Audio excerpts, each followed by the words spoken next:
for survival. A rocketeer from Martin Marietta. We're a smug, arrogant people who just sat dumb, fat, and happy, underestimating Russia. And the director of the American Institute of Physics said, unless our children get more disciplined scientific schooling, our way of life is doomed. So I think those quotes kind of put in perspective the fear that we had at the time. Really, in hindsight, it's only 3 months later that we launched Explorer. Back then it seemed like, forever. And it's interesting the way it was worded. This is Newsweek, and they said, but still behind. In other words, they began to realize that the technology we had to launch this small satellite was nothing compared to the size of the missiles that the Soviet Union had. So here the race began. You can see kind of a couple milestones I just want to highlight. NASA was established in 3 months later, in January of '58, as a civilian agency. Don't overlook that. I always marvel at Eisenhower's decision. Now, I know there were multiple reasons he did it, but you had a 5-star military general. You had all of the technology for launching rockets was in the Defense Department, and he decided to put a civilian agency in charge of the space program. And then you will see shortly with Kennedy's reaction, very similar, and I think over the last 60 years, that has really changed the way space has been explored and really how it's been handled around the world. The other comment, and a couple of years later, Russia took photographs of the backside of the moon. Anybody that remember that? You remember what the newspapers said? These have to be phony photographs. Nobody can do that. I mean, there was just denial. And we continued to be in denial about this. It was really rather remarkable. So I clipped, this is part of Kennedy's famous speech in Texas about going to the moon. And I clipped 3 minutes that you don't usually hear. But I think they do a very good job of explaining why we went to the moon much more broadly than, oh, it's the Soviets and I'm scared of them. I think you find it particularly interesting. For the eyes of the world now look into space, to the moon and to the planets beyond.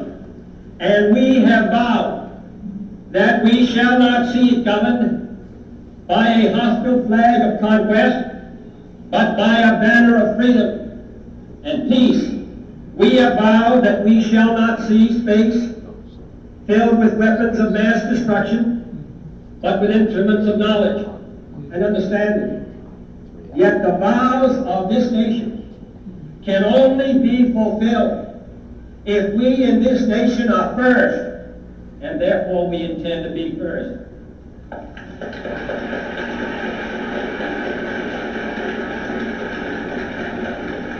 In short, our leadership in science and industry, our hopes for peace and security, our obligations to ourselves as well as others, all require us to make this effort, to solve these mysteries, to solve them for the good of all men, and to become the world's leading spacefaring nation. We set sail on this new sea because there is new knowledge to be gained and new rights to be won, and they must be won and used for the progress of all people. For space science, like nuclear science and all technology, has no conscience of its own. Whether it will become a force for good or ill depends on man. And only if the United States occupies a position of preeminence can we help decide whether this new ocean will be a sea of peace or a new terrifying theater of war. But why, some say, the moon? Why choose this as our goal? And they may well ask, why climb the highest mountain? Why, 35 years ago, fly the Atlantic? Why does Rice play Texas? We choose to go to the moon. We choose to go to the moon.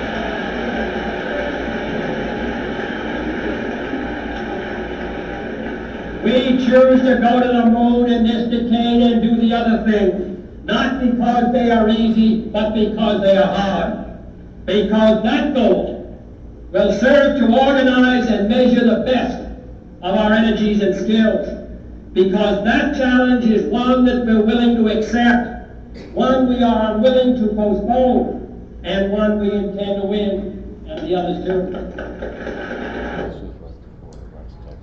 So, amazing speaker, even 60 years later. To me, we went not just for fear. Fear is clearly one of the reasons, but for pride. I think, I always, sometimes say it was this thing like I told my brother, I said, you lost the football game and we got destroyed by the Soviet Union. They just made us look like fools. And I think that sense of national pride was a key element of this. National ideal, I don't want to underestimate this. I think this whole focus on using space for peaceful purposes was critical. I keep thinking in my mind that the Soviets had developed space first. How many nuclear weapons would be up in orbit, or would we have had to respond that way? That world would have been totally different. And discovery, because it's there, the obvious. So that was the beginning. That's why we went.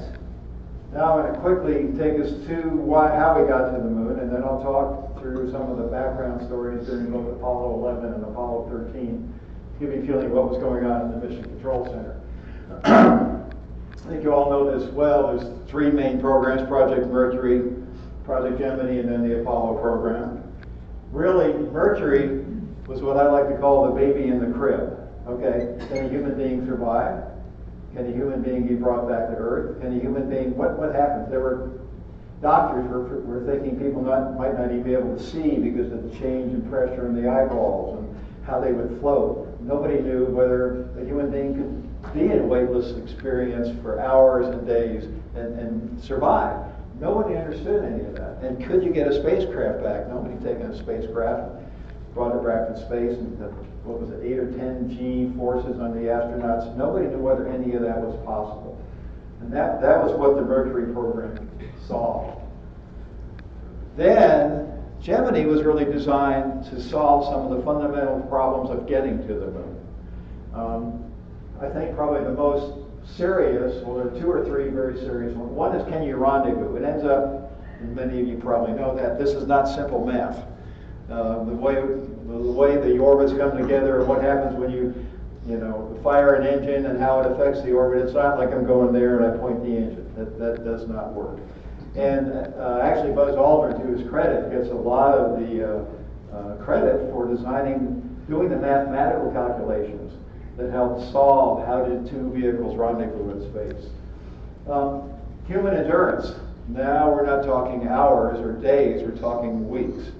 And you see really only one, the Gemini 7, but it was a 14-day mission. And I think there's probably a little human nature. Can two human beings sit next to each other, like this for 14 days and not get upset with each other? Or can they relate to the human factors? They're actually very, very significant. The other thing is docking with another vehicle. On the upper right is a rocket, an Angina, and one of the missions was to take the Gemini capsule and dock with that. And then they were going to fire that to see if they could maneuver the two craft now integrated as one. Some of you will remember that when they first did this the first time, a thruster stuck. They joined, they docked, and suddenly the vehicle started to spin. And they thought that the issue must have been with the Agena. So the astronaut backed off, and instead the Gemini spacecraft started to spin even faster because the stuck thruster was on the Gemini. And the astronaut took a very bold step to use the retro rockets, which you're only supposed to fire when you're coming home, but then to fire those to get stability in the Gemini spacecraft. And they landed 10 hours later. So the whole mission was 10 hours. The astronaut who had that stability and could handle that pressure, his name was Neil Armstrong. And I've always thought that was probably one of the reasons that he was picked to be the first man on the moon, because of that stability. There were other reasons. I see a no back there. Okay, and EVA, by the way, how to do astronauts when they went outside the vehicle moving around they were exhausted, they got tired, they had to develop new techniques to be able to get outside the spacecraft. So the Apollo program from 62 to 72, 6 successful landings. So if you're a Trivial Pursuit person, when they say how many astronauts walked on the moon, it's an even dozens. It's a simple way to remember it. So we had 12 people walk on the moon. And there were 400,000 people who worked on the program. And while I'm glad I worked on the program, I'm one of 400,000 people who worked on the program. There were a lot of people that really made this happen. These are the Apollo spacecraft. Again, most of you probably know a lot of this, but this is the service module which had the fuel for the engines. It had the oxygen, the fuel cells that were used to power the system. The command module was where the astronauts, the 3 astronauts were, and the lunar module really splits in half. This is what it is going down to the moon, and then this bottom half stays on the moon, and the top half comes back up. At least when things are working right, that's how it works. Now, this is the Saturn V, and I brought this model and broke it on the airplane, so I won't pass it around. But just for scale, you can't see it from almost anywhere, but probably a ½ inch high is a human being down here at the bottom. This little thing here at the bottom, that's the human being. Okay? And this thing does come apart if I don't totally destroy it. So these 2 stages that I can't take apart today because I broke this thing, but these are the 2 stages that end up in the ocean. And this entire vehicle, without the escape tower here, went in orbit around the Earth. I think actually the next chart is a good way to show this. So this whole thing goes into orbit around the Earth. They do a couple of revs, be sure that they, everything is stable, and then they fire this engine again and be on their way to the moon. And then this comes off. I won't do the whole thing here. This comes apart, and buried in here is a lunar module. So this comes off, turns around, and they join up with the lunar module. All that comes back to Earth is this little cone at the top. So again, for scale, you've got this whole thing, and you've got this little piece on the top that makes it back. Now, let me talk about mission control. This is the Mission Control Center. This is actually a photograph I took about 4 or 5 years ago. The entrance, this part of the entrance has not changed. It's very similar to what it was back then. On the left side, which is where the actual control centers are, there's been some construction, but I'll show you what it used to look like. And the right side is the office space. So he spent many hours, days in this building. Now, I pushed the wrong button. Sorry. Oops. That's all right, I got to do it.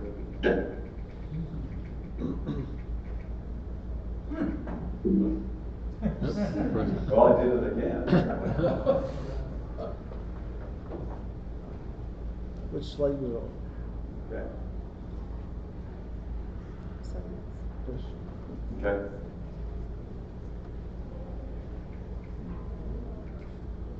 So, this is mission control.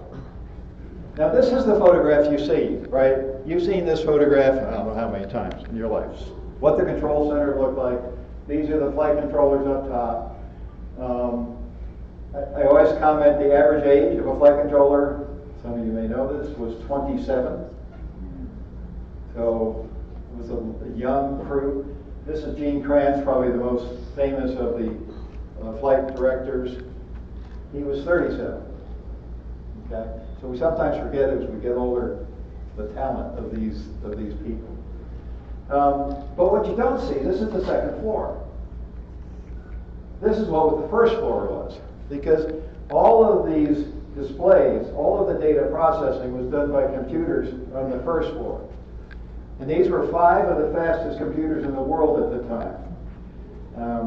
I should remember, but I don't. The serial numbers were literally like 8, 10, 14, 15, and 18. I mean, these were the first IBM 360 Model 75s, some of the first that were ever manufactured. During the flight, well, let me explain the picture here first. So here, this is 3 of the computers here, going back to that back wall. Over on the right, you see a curtain, and you see some windows. Now when you go through that door, you're in this room. So this is looking back the other direction onto those computers, okay? Looks just like the same consoles that are upstairs, right? These are the ones that were staffed by the NASA and the IBM personnel during the mission. Computers were, I'll use the word fragile, so fragile in that era, and the software was so fragile that the decision was made not to allow any flight controllers to make any entries into the computer, other than like pushing a button to change the display they were looking at. That was it.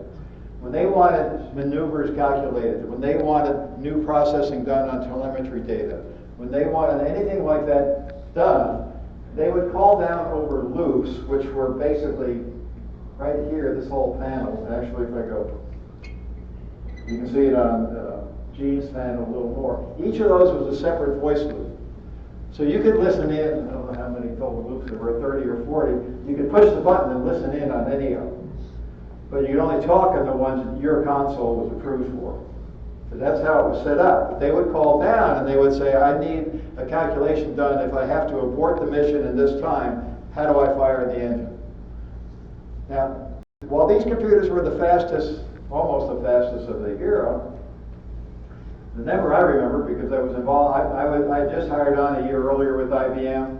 I was writing software for what was called Return to Earth, which was the software that actually calculated exactly how you would fire the engine, what the angle would be, how long you would fire the engine, etc.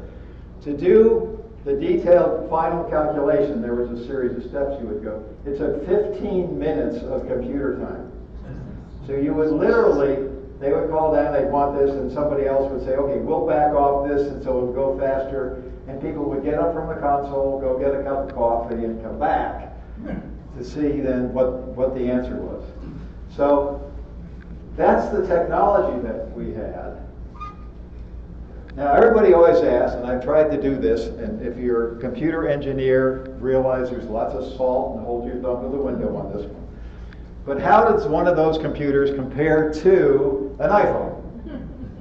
Okay? Now the processing power, they had 1 million instructions per second. So that's roughly 3,000 times slower than an iPhone. Now an instruction is not an instruction, and if you're into this in detail, but that's the thumb to the window. Okay, 3,000 times faster. We had 1 megabyte, not 1 gigabyte, 1 megabyte of main memory. Okay? Now, memory back then was core memory. Some of you will remember that. It's a little iron donut that somebody had to weave, I think it was 4 wires through. Every bit was literally a magnetized core. And all of the electronics to set the magnetism, see how it was set, reset it, all of that had to be done by hand. So a megabyte of memory was, 8 million, actually 9 because of parity, 9 million cores that were hand wired. So you can begin to understand why memory was so expensive back then. Now the cost. I went back, looked up the old prices, extracted an inflation thing. 20 million bucks compared to $1,000. So computer technology has come a long, long way. Now, as somebody said when I gave this analogy, he said, Gordon, that's not fair. And I said, why? And they said, don't you remember all the unique equipment we had to hook up to, and all the I/O, and all of the displays? And yes, and that was all different. So you couldn't really just put this in place a year 360, 75. But it gives you an idea what has happened to processing power over that time. Okay, the early Apollo missions, many of you remember that during Apollo 1 we lost 3 astronauts on the launch pad during a test. When there was a spark in the fire that killed them. That really set the whole nation back and then the whole program back. But let me now go to Apollo 8, and then we'll jump to 11 and 13. And this is because I was there and I have this vivid memory. That decision to go to the moon and fly around the moon was based upon U.S. intelligence finding out that the Soviet Union was trying to do something similar, or go ahead and land on the moon. So the intelligence went to the government and president and said, you know, this is what's going on. And he went to NASA and said, we need to beat the Russians to the moon. Can we go now? And they were supposed to have a mission, an Earth mission with the lunar module, but it was still being manufactured, wasn't ready yet. So they came back, to their credit, they came back and they talked to the lead people in NASA, can we go to the moon? And they made the decision, yes. What I remember, I mean, I'm a lowly programmer, been here, what, 4 or 5 months, and the lead programmer, who, you know, he was the lead person developing the software to calculate the mission, the maneuver, to get them back. And they said, we're going in December. And he said, we can't go. We can just tell them there's no way to go, because we can't get the software ready by then. And, of course, that's not what happened. But I would tell you, I'm convinced that wasn't just us. Of the 400,000 people, they were probably all scurrying like mad, getting ready to support that mission. And the fact that it was successful is, in my mind, pretty miraculous. The other thing I'll say about this, and only in retrospect, I think, do we understand this. This first photograph of Earthrise really had a big emotional impact on many people in the world about what the Earth is, how fragile it is. And it is often credited with changing people's attitude about the need for environmental movements. And in fact, what's the Whole Earth catalog that came out a year earlier used this photo. The EPA was passed, you know, became an Environmental Protection Agency, became an agency in 71, 72. And during that, a lot of conversation about, hey, when you look at the Earth this way, we realize how small it really is. Okay, now let's go through 11. I'm going to go through Apollo 11 2 ways. This is about, I think, a 1-minute movie to show you just kind of summary of the whole mission. 12, 11, 10, 9, ignition sequence start. 6, 5, 4, 3, 2, 1, 0. All engine running. We have a liftoff.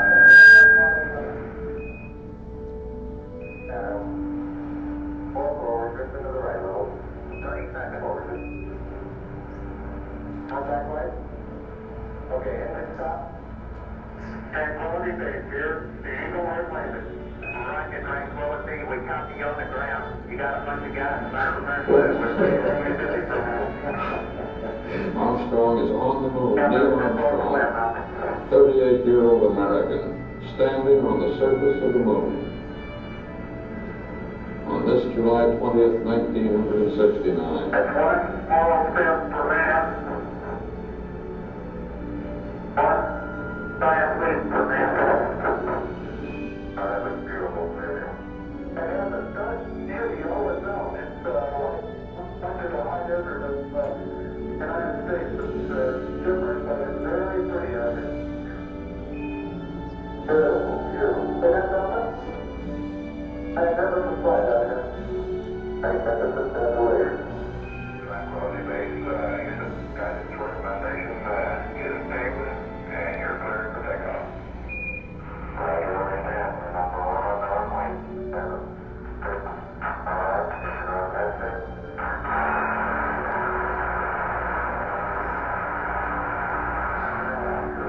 very smooth. Very quiet ride.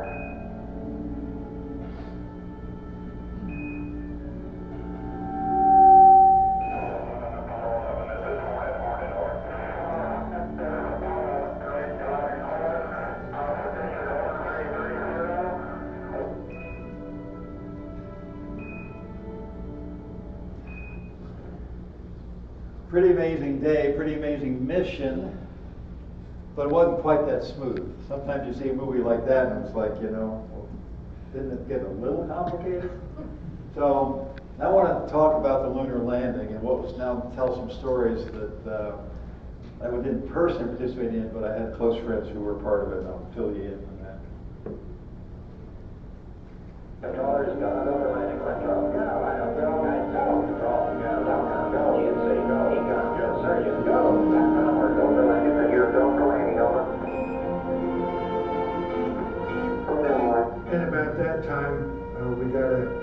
computer alarm. 1202. 1202. 1202. The computer was giving us trouble. It was a big attention getter. My first thought, oh no, we've lost it, we're not gonna make it. Well, we had, Put your program alarm.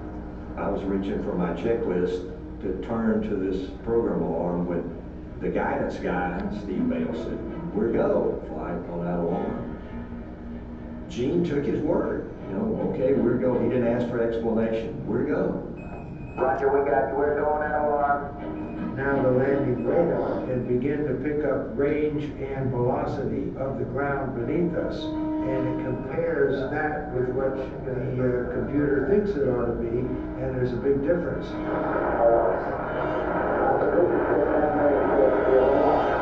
Roger. 1201. 1201. Well, it's extremely serious. Is the computer breaking? Is it telling us it's not functioning right? 1201. Roger. 1201 alarm. What is the alarm telling us? We're go. Same type. We're go. Same type, it was a different number, but same type. He said, same type flight, we go. 47 degrees. The Roger. computer was so busy, it couldn't get all the jobs done, so it was dropping off these other little jobs down on the end and not doing them, which were jobs that weren't really that critical. Just as Mission Control decides to ignore the computer alarms, the LEM sends another strange signal. 47 degrees. We just saw this strange trajectory that we'd never seen in training. 400 feet down, 3.5. 47 forward. He went down to about 400 feet, stopped his descent, and leveled off and started flying horizontally across the moon. He didn't tell us, but out the window what they were seeing was a big boulder field. Our computer was steering us toward football stadium-sized craters, surrounded by steep slopes and covered with very large boulders. 50 down, 2.5. 19 forward. Altitude velocity right. Neil had the one thing we did not have. He had the out-the-window view. 15 forward. He knew whether he was over a safe place to land 200 feet. or over a boulder field. My job was to tell him how much fuel he had. And when it had zeroed up with our best knowledge, we had zero. Down. 9 forward. The fuel states were falling, and we were getting close to what was going to be an abort situation. 100 feet. 3.5 down. 9 well, forward. when we got to about 100 feet, the low-level light came on, and Charlie Duke gave us a call of 60 seconds. Simple call, Eagle, 60 seconds. 60 seconds. We better get on the ground pretty soon. He had 60 seconds to land, and after that 60 seconds, it would be aboard. Down 2.5. I didn't want to disturb Neil's concentration because I knew he was really working that cloud. 2.5. Pick up the dust. And now the crew is kicking up some dust, so we know they're darn close to the surface. They were scooting pretty fast across the last time we heard. 4 forward. Drift into the right level. We used most of our remaining fuel, finding a relatively level and smooth landing spot. 9.5. 30 seconds. He had 30 seconds to land. I mean, it was deathly silent. And I don't think he was going to actually abort. I mean, that wouldn't have been the right stuff.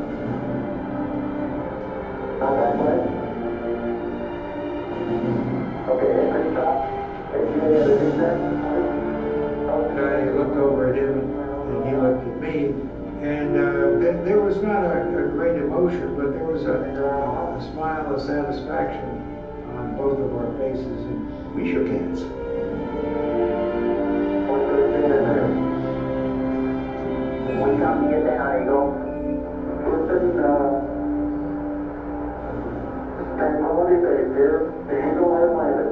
Roger, tranquility. We copy you on the ground. You got a bunch of guys about to turn blue. We're breathing again. Thanks a lot. That's fine, I can say we just landed the moon. We hit the moon with 17 seconds to be remaining.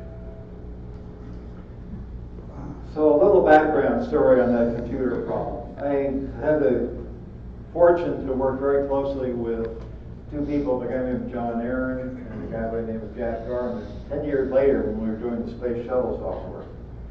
And I actually didn't realize how critical they had been to these missions. And it ended up that during the Apollo 11 program, during that landing, besides the people you've seen, the upstairs room and the downstairs room, there were what called staff support rooms. So there were other rooms with more levels of experts and different systems and subsystems and people that could be called on. Jack was in one of the back rooms, and he had been responsible for understanding the lunar module. The story Jack gave was there was a simulation. There were constant simulations where we were testing out all of these systems. Okay, and we had actually another computer called the ground support simulation computer, where the simulation people would fail this system, fail that system. That would make simulated telemetry go in, so the people would see the displays and they'd try and figure out what went wrong. So they'd have these simulations, and then they would kind of grade themselves. Did we make the right decision? Did we make the wrong decision? Well, during one of those simulations, an error code came up on the lunar module computer, and nobody knew what it meant. And Gene Kranz, apparently, he just kind of read everybody the riot act, and he said, somebody learned what all those codes mean. Well, that somebody was Jack Garman. So Jack was in the back, and when they heard the codes, he knew the software, not just the codes, he knew the software and how it worked. And he realized that it was occurring only because of this overload situation. I think it's, and he got a special award for all of Steve Bales, because he told Bales, who's the person in the movie who tells Kranz to say it's okay to go, but he's the guy who really made the decision. So 2 months ago, I was down in Houston for the 50th. And I ran into John Aaron. Now, John was also a flight controller in the room, actually, during a lot of those missions. And I'll talk to him more in terms of Apollo 13. But I said to John, do I have the story straight? And I said, so you really, Jack Garman gets the credit. And he said, no, he said, yeah, he said, yes, but, you know. He said the people he, John Aaron, gave credit to was the simulation people. Because the simulation people had dumped all these errors that caused all this to be discovered. And apparently, if I've got the story right from John, they were supposed to have their last simulation before the Apollo 11 launch, 3 days before the mission. And during that simulation, the simulation folks had thrown in some of these really off-the-wall errors, and this error code had popped up, and they'd made the wrong decision. I mean, they called it abort.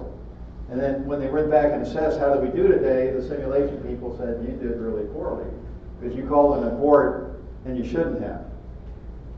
So the head flight controller said, folks, I know you were thinking you'd have 3 days off before the mission, but guess what? We're coming back and doing 3 more days of simulations. And it was during that 3 days that this whole situation occurred and that all this happened. So when I look at Apollo 11, there's a lot of serendipity that this thing really worked. I mean, just things like that, and I'm sure there's another 1,000 stories other people could tell you about how this all came to be. So let me move ahead now. I think as Stella mentioned, 15% of the world apparently watched, which is pretty phenomenal. I know in my lifetime, this is the only time I can remember seemingly that people from all countries, all nations, united in celebrating a common event. Later Apollo missions, I'm going to jump to 13. That's one that I was most involved in. And I think most of you know, there was a quote, Houston, we have a problem. The things that are not fully known are that, you know, we had the software. We were responsible for the software to calculate the maneuver to get it back, and most of it was when things went wrong. Okay, so, something's now gone wrong. Other people, and there's both good news and bad news in what I'm going to tell you. Good news was we had implemented software relatively recently to use this engine. I mean, they were supposed to use this engine, right, to get back. Well, can't use that one because we don't trust it. Thank God they didn't trust it once they saw what had happened. So we're going to use the descent engine. Well, can the software figure out how to calculate the maneuver when you got this thing and all this weight, blah, blah, blah. And the answer was we had just implemented that in the Apollo 14 mission software. It was not in the Apollo 13 system. And therefore, what we had to do, we actually talked to, I remember going up to the head of our facility and said, we need to bring up the Apollo 14 software. And he said, Gordon, you don't want to do that. And I said, but that's where the solution is. And he said, yeah, but we haven't, that software has not been through system test, it hasn't been verified, it hasn't been, you hear all the management things, which he was dead right almost. But fortunately, we had, because we developed the software, we knew what needed to change. And we went in and, what they call a patch, we went in and changed, like, how heavy is the module? Well, we put in the wrong number. We put in the bigger number that had the bigger weight. We changed the thruster characteristics. We went in and basically tuned the software so that they could calculate the maneuver and bring it back. So it was a pretty wild time, but it was also because they got back safely, a lot of fun.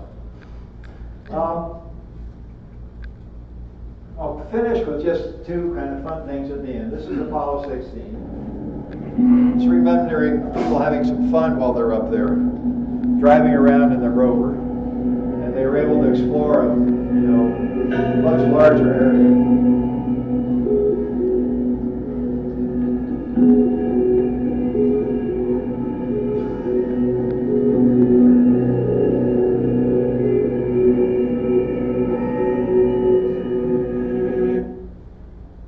Notice, by the way, it's a color film. You can tell by the fact the lunar module shows up with the gold foil, but it's a pretty gray moon.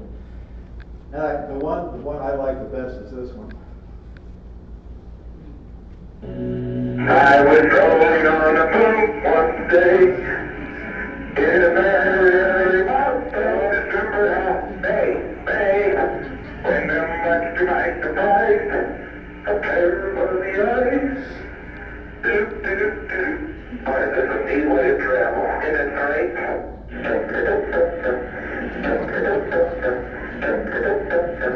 I like to skip along, but me, boy. So I think we can all go if we can enjoy that part of it, right?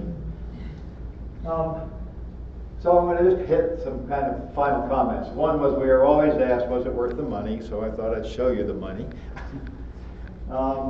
This plot has three different lines. It has kind of original dollars, 2014 dollars, and this is percent of the federal budget. Percentage of the budget's over here. Okay, so it peaked in 1965-66, actually ahead of the landing by about up to 4% of the federal budget. And then since then, you can see what, or see the expenditures actually for the, this is actually the NASA budget down here. What answer am I going to give you? I'm going to tell you yes, right? I think it was worth it. But to me, you go back to why we went. Now I try and glue the front half of this presentation to the back half. Why did we go?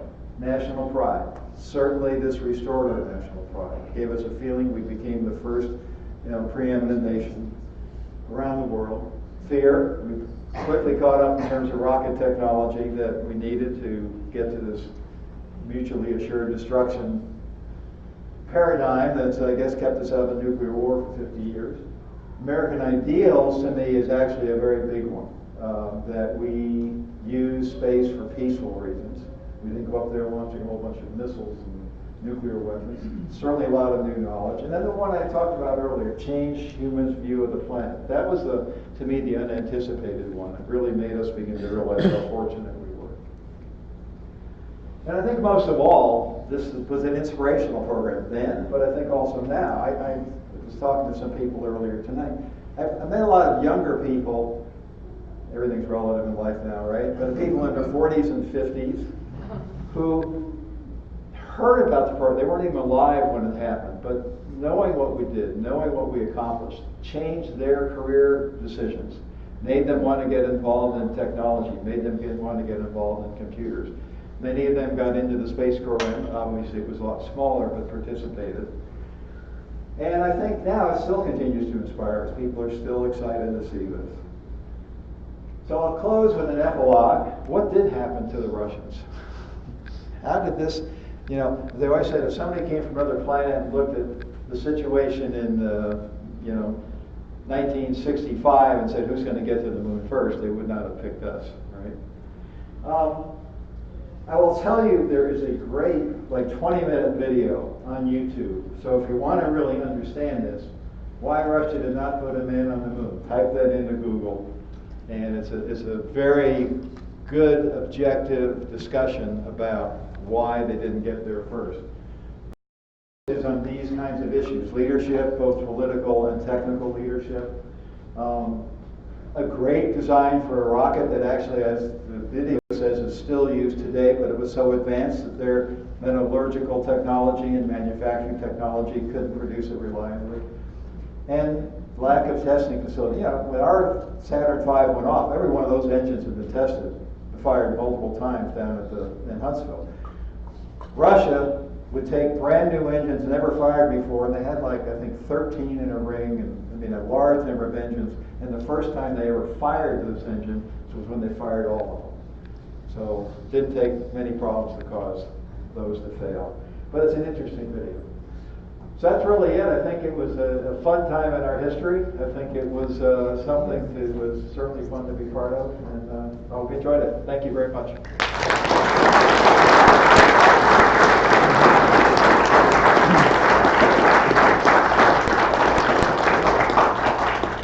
Questions? Wow. Questions? Questions, please. Let me, Please wait until the microphone comes to you.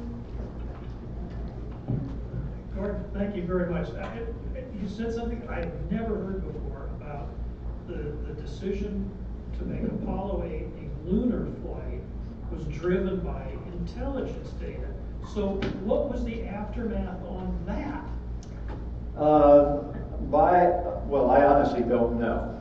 I mean, in terms of what, I know that they found out that the Soviets got ready to go, and my recollection is they had another failure of a launch, so they had to postpone their plans. They had multiple failures. Like I said, the only way they could test their rockets was put them all together and fire them. And I'm trying to remember what the video has in there. I think they said like 6 or 7 major failures, but they were just about getting ready to have a success. But that was like 2 or 3 years after we had landed on the moon. And they just then said, you know, not worth it. But yeah, it was an intelligence, yeah. How many astronauts, cosmonauts did they waste on those failures?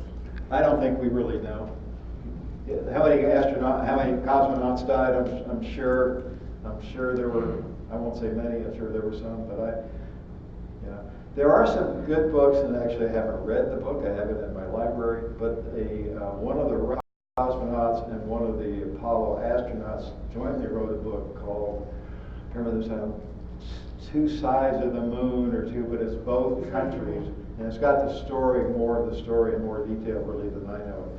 But the video, I'll tell you, I mean, if you're really curious, it's 20 minutes, and you'll really learn a lot about what the issues were. Any other questions? Yeah. I'm okay with that one. Why would they use 100% oxygen when it's illogical? What were they thinking? Weight reduction? I don't know. I mean, in retrospect, it was such a poor decision. I think that I don't know. I'd be guessing. I'd be speculating. Big mistake. Yeah, just a big mistake. But also, when you read more about the Apollo 1 fire, part of the mistake was everybody was being pushed so hard for schedule that the engineering, not the engineering, but the manufacturing, really had a lot of flaws in it. I mean, I think they said that the spark was caused by insulation, lack of insulation on one of the wires.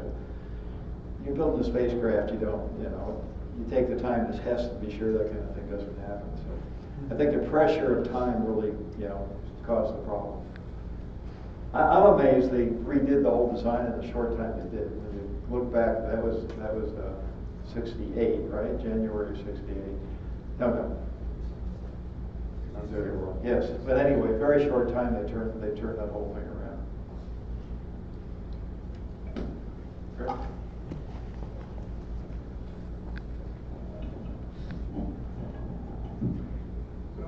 I know this is probably not an easy question, but for those of us who weren't there, I often wonder what's the one thing that we really should be taking forward in our thought process that we learned throughout all of this. You know, we've got all our different challenges going on in today's society. It's not that I just believe we're doomed to repeat history, but we definitely can learn from it. So what do you feel from sort of the more, perhaps slightly insider view, you know, 1 or 4,000, but still, what we learned that we really didn't know that we really need to remember? Well, you know, that's a good question, and I'm sure if I think longer, I would probably have a better answer. To me, the most straightforward thing is that we can't accomplish things we don't think we can do. Okay, and you know, I think that when this nation comes together, that we can set goals that people would say, I don't think we can do that. But when this nation really comes together, we can. It was very interesting when I was in Houston, again, a couple months ago. John Aaron, they mentioned he was the flight controller. I talked a little bit about him, but during Apollo 13, he was the one that led the team that figured out how to handle the battery power, so there was still battery power to land. He was also the person in Apollo 12, when lightning hit the launch vehicle, one person knew what to do, and that was John Aaron. And he pulled it out of his memory bank and said, he literally said, throw switch B and push button A or something like that. And nobody else in the whole Mission Control Center had any idea what he was talking about. And I mean, every light in the capsule had lit up red. And the guy said, okay, and they read it up to the crew, and they did it, and you know, it saved the mission. But John's comment to me says he gets interviewed a lot. He said he was asked a question recently: "Is when is the next time that we will get to the moon?" And this is a somewhat political answer, but I think it's not one party or the other.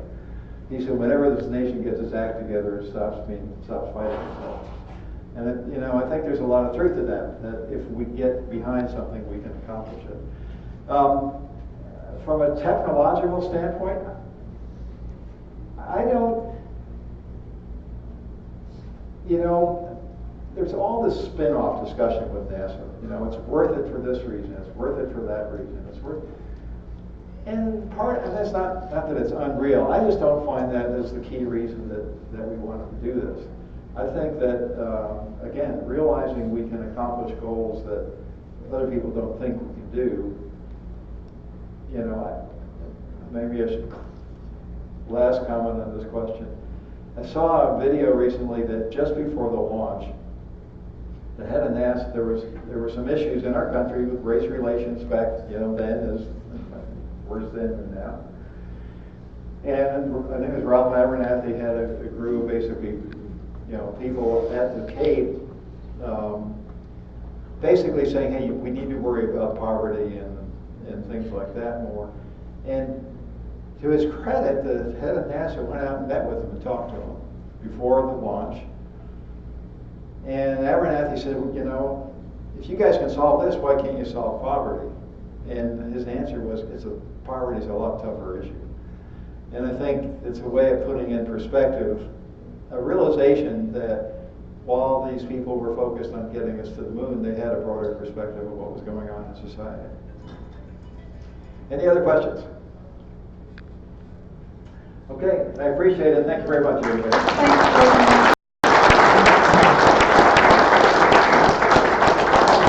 Thanks all for coming. Tomorrow we're starting at 8:30 in the morning.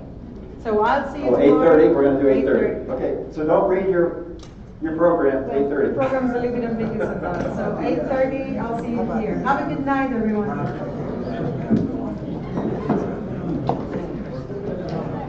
I think it's working. Again, I'm not close to it at all. So I don't have any interview.